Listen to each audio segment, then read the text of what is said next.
Roberto, the subject of referees comes up and people often clam up and say, I don't want to say anything. Do you understand that point of view? You're prepared to come here and talk to us about them?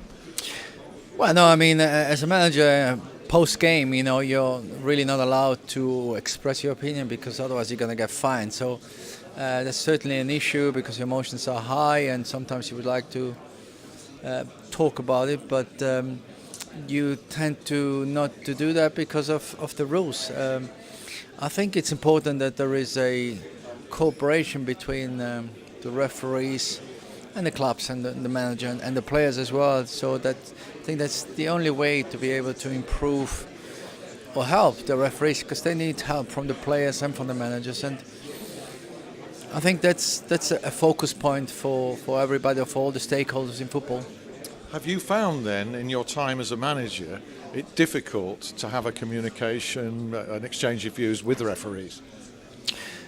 Sometimes, all the people, all the referees are different in that sense, and some are more willing to engage in a change of opinions and give you some reasons. Some are not, and I feel it's a shame because at the end of the day, we're all human and.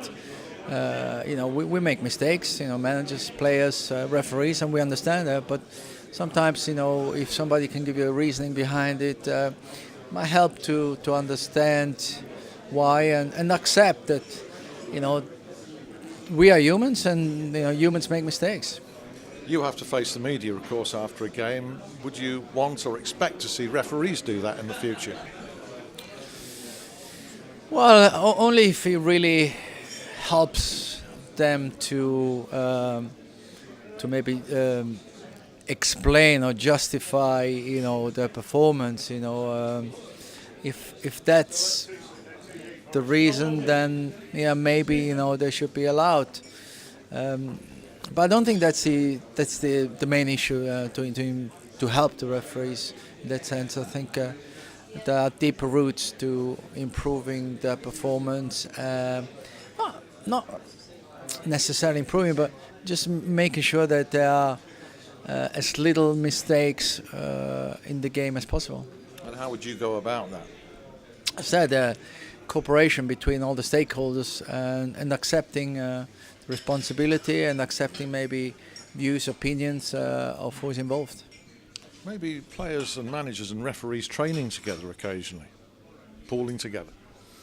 Well, you do have at the beginning of the season. You do have a referee coming in, explaining the new rules and helping out a little bit. Maybe a reason, or it could be that you get them 3 or 4 times a year, and you get to know each other a bit better. Maybe building a relationship that could help. But I don't know.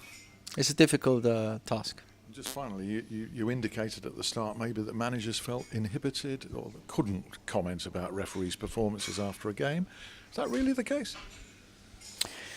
Well, you have to be very blunt. You can't really say much. I mean, because otherwise we're in trouble. The managers get a ban or a fine. So, at the end of the day, you just decide not to say anything. Not to express your opinion about it at all. But at least you can do that here.